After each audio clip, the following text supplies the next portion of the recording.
So goats are super friendly. They won't bite you. You don't even need to do it. Just put it right up to their mouth. They'll suck it right out of your hand. There you go. I know. Back in my hometown, we have goats too. Oh, but do you? different diet. Yeah, there's. Our goats have a very hot food. Oh, do they? Yeah, so it's a little bit different.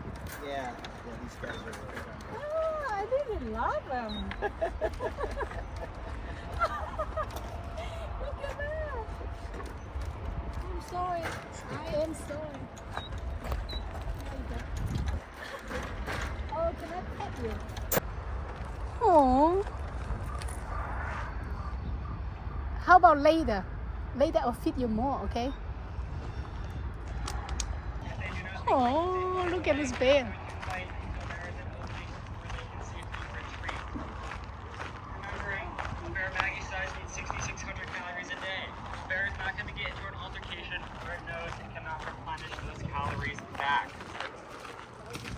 Lastly, the final way for bears to become aggressive in the wild is if you run from them.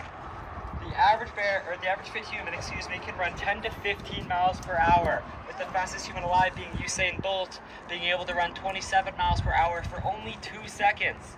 These guys, on the other hand, can run 35 to 40 miles per hour, and they can reach that in 5 to 6 body lengths. With that speed, they also have a natural instinct to chase. Oh. Like I said before, Bella loves throwing sticks around, so please be careful. I have seen her come down that hill with a stick in her mouth and start throwing it up here on the catwalk. It is entirely possible. Just because she's far away doesn't mean you're out of her range. Like I was saying, bears have a natural instinctive chase. So if you run from a bear, they are going to chase you, and with that speed, they are definitely going to catch you. There is a misconception, and people think that brown bears cannot climb trees. That is false. If you were to climb a tree, it is true that you are in black bear territory. They are way more confident in a tree, but that does not mean brown bears can't climb trees. If the trunk is too small, they'll either push the tree over and get you out of it. If the tree's small enough, they'll just stand on their hind legs and pull you out of it. Or if the tree's big enough, they will simply just climb the tree. They aren't as good as it or as confident as black bears, but they definitely still can. There's also a misconception that if you are running from a bear with a group of friends, that you should just trip one of your friends and you only have to outrun one of your friends. That is also not a good idea, because if you were to trip your friend and have them fall on the ground, the bear is going to lose interest in your friend and regain interest in you, because you are still running away, igniting that instinct of chase. Now that we know why bears may become aggressive in the wild, what is the difference between grizzly bears and black bears? Bella's giving us a perfect side profile right now of that hump. That hump in between her shoulder blades is a large mass of muscle and fat that allows her to sprint extremely fast and create downward thrust, great for sprinting and digging. Additionally, brown bears / grizzly bears will have short, rounded ears, where black bears will have taller, more pointy ears. The last two differences between brown and black bears, I've got some replicas to show you in greater detail. In my left hand, I've got a replica of a black bear claw. As you can see, their claws are a lot smaller and less curved. These claws are great for climbing trees and will stick to a tree like Velcro. Additionally, if you see their tracks on the ground, it will kind of look like the shape of your hand in a horseshoe shape, and their claws will either be present in your tracks or they won't be at all due to their small size. You have the ability to lift them up and not show tracks in dirt. On the other hand, my right hand is a brown bear claw. As you can see, they can be 2 to 4 inches, and this also explains why they are such great diggers. As you can see, black bears are a lot better at climbing trees and have the hardware for it, and brown bears have the hardware for digging. Similarly to a black bear, in their track, their claws will always be present, and they will be in a similar horseshoe shape with their toe pads curving around the top of the horseshoe. Lastly, again, hopefully you weren't close enough to a brown or black bear where you have to see his claws to determine what species you're dealing with. But one of the best ways to determine what species you're dealing with is to look at their face. In my left hand is a replica skull of a black bear, and as you can see, he's got a narrow forehead coming down to his snout. Whereas in my right hand, in this brown bear skull replica, they have this oval dish shaped as it goes down to their snout. Wider oval shape, straighter and narrow with the black bear. As you can see, if Bella looks this way, they do have that big round forehead compared to the smaller sized skull of the black bear.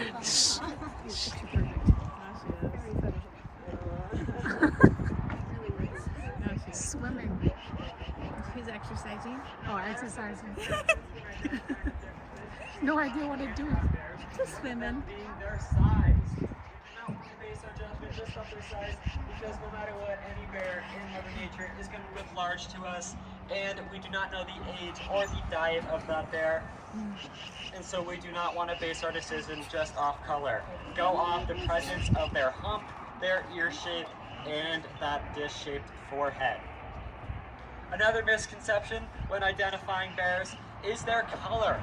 Not all brown bears are brown, and not all black bears are black. Black bears can be black, brown, blonde, and white, with white bears being called Kermode bears or spirit bears, and brown bears can also be brown, blonde, and black.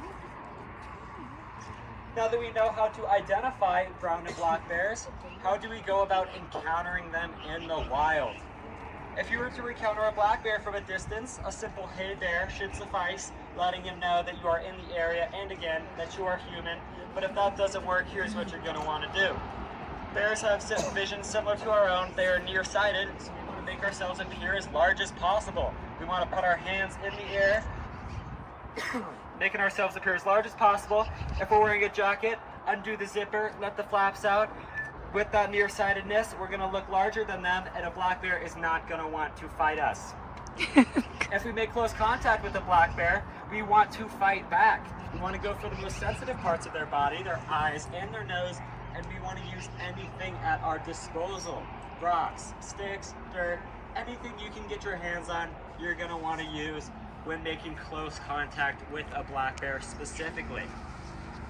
If you are unsure of the species of bear you are dealing with, we always want to go with a brown bear encounter because we never want to accidentally fight a brown bear. When encountering a brown bear from a distance, again, a simple "hey bear" should suffice, letting him know we're in the area and that we are human. But if that doesn't work, here's what you're going to want to do.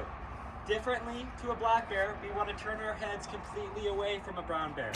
Eye contact to a brown bear is a form of challenge. That is why we want to turn our head completely away so that he doesn't misunderstand us as looking into his eyes, just so that we can still see him in our peripheral vision. I can still see Bella, but she can't see me. Now, if a brown bear makes close contact with us, we want to drop to our stomachs. On our stomachs, we want to separate our legs and cup our hands, protecting our spinal cord and our brain, the most important parts of our body. There is a misconception, and people think that we should get in the fetal position when dealing with brown bears. We do not recommend that idea, because if we're in the fetal position, the first thing sticking up is our ribs and internal organs, and if the bear happens to be interested in us and want to bite, that's going to be our internal organs, and we do not want that. Whereas if we're laying on our stomach, like we recommend, it'll either be your butt, and if you are camping or hiking, you are most likely wearing a backpack, so it'll probably be your backpack. And I don't know about y'all, but I'd rather take a bite to the butt than my ribs. Now, if we make close contact with a brown bear, we want to make sure that they are out of the area for sure before we get up off our stomach. Laying on our stomach, we want to check our surroundings triple, quadruple times, making sure that that bear is no longer in the area. If we're dealing with a mama bear, it's going to take her a while to round up those cubs and get them out of the area, so let's take the extra 10 minutes remaining on our stomach. Rather be safe than sorry. Let her take the time she needs to get her cubs out of the area, because if we get up and the bear is still in the area, we're going to have to reciprocate all these steps I just previously stated. Excuse me. Now that we know about what to do when encountering black and brown bears and their differences, how can we go about avoiding them in bear country? I've said this multiple times throughout the talk. The number one most important reason to stay away from bears and letting them know we're in the area is through the use of our human voice. Like I've said before, they have a natural fear of humans and they know to associate us with danger. So if they hear a human voice out in bear country, they are going to stay away. If you are hiking with kids, that's perfect because kids never stop talking. But if you're hiking with an awkward friend group that doesn't like talking, we highly recommend hiking with a speaker or any sort of audio that projects that human voice. It could be a song, audiobook, podcast, anything to let the bears in the area know that humans are around. I think that popsicle melted too fast. I threw it in there and I haven't seen a piece of it since. I saw a little bit of the fruit, but that's kind of heartbreaking. I was expecting her to throw it around. Now, another way to avoid bears in bear country is to not smell good and store food properly. If you're going on a day hike, we don't recommend bringing food, but if you are camping or are bringing food, then we highly recommend an EPA certified bear safe container. Behind me, by Sheena and Christie's old cage, is 2 coolers. The one on the right is your average cooler that is not EPA certified bear safe, and the one on the left is. Bear safe just means they can smell the food, but they cannot reach it. As you can see, both coolers are destroyed. The one on the right, they were able to get the food inside. The one on the left, they were not. Like I've mentioned earlier in this talk, a bear is going to exert only enough energy if it knows it can replenish it. So after many minutes of struggling with the cooler and making no progress, the bears will leave it alone because they know they're not going to replenish those calories wasted trying to open it. Similarly, if you are camping, we recommend the 3-point triangle method, with the first point of your triangle being your main campfire for cooking and eating, and then 50 to 75 yards away from that, another campfire for socialization and warmth, and then the last point of your triangle, 50 to 75 yards away from the other two, will be your tent where you will be sleeping.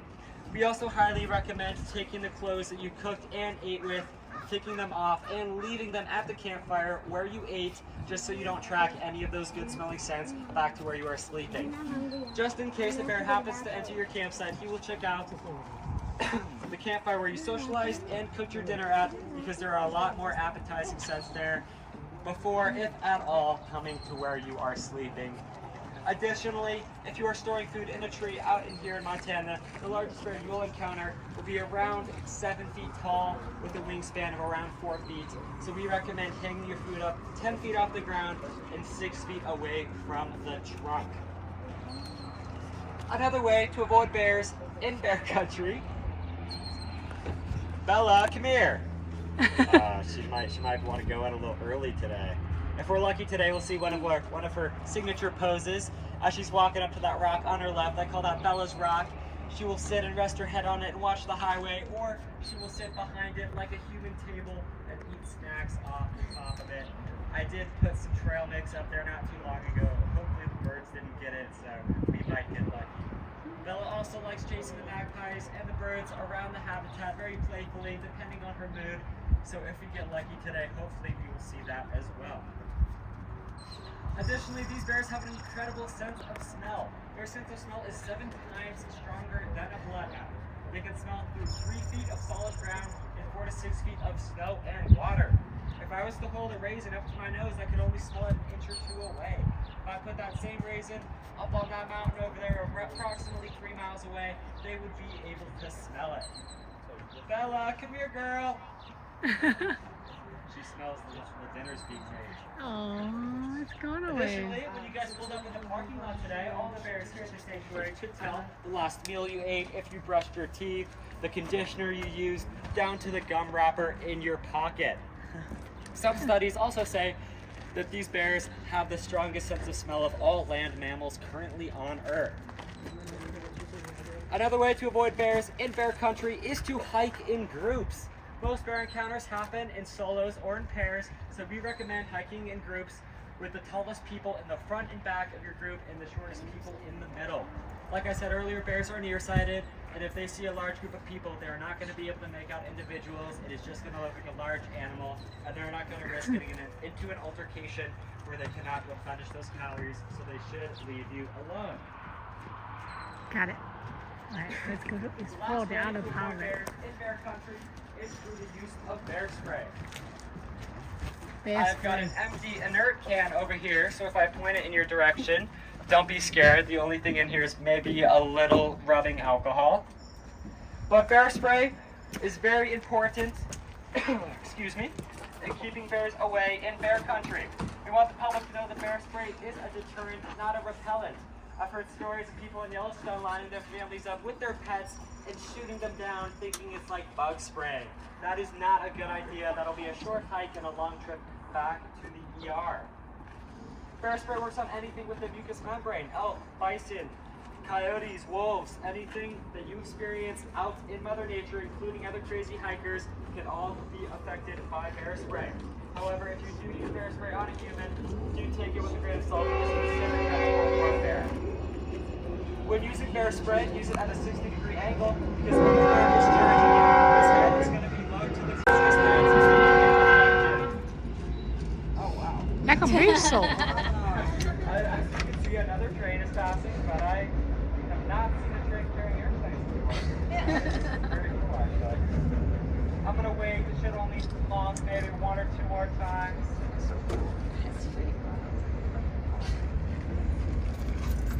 But yes, we want to use bear spray at a 60-degree angle because if a bear is charging you, his head is going to be low to the ground. And that 60-degree angle allows the capsaicin to bounce off the ground and bounce back up into the bear's face, causing their eyes, nose, and lungs. Good boy, good boy. Get it, bud. Matthias, come here. Good boy. You don't want the Eat apple? an apple. Oh, he doesn't want the apple. Look at him. I'm Oh. sorry, I don't have a watermelon, bud. I'm sorry. You don't Aw. like the apple? He's been loving the apples the past few days. Okay, eat it, eat it.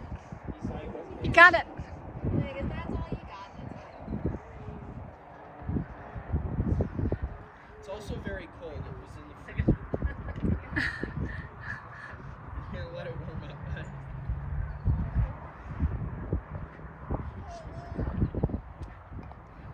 I put it inside of water. Now it's something for him to play with.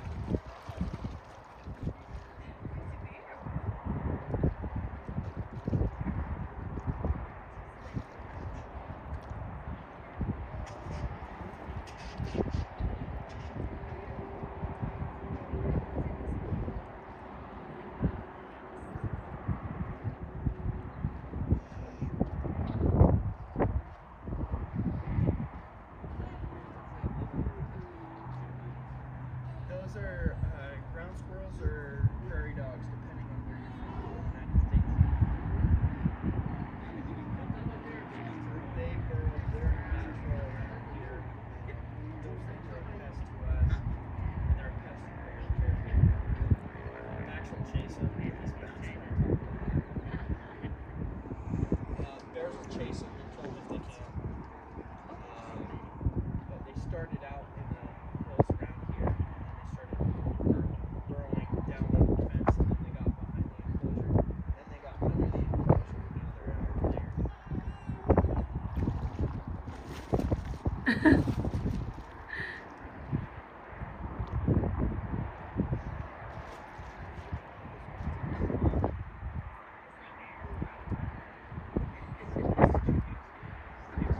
Now, bears in the wild, when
go.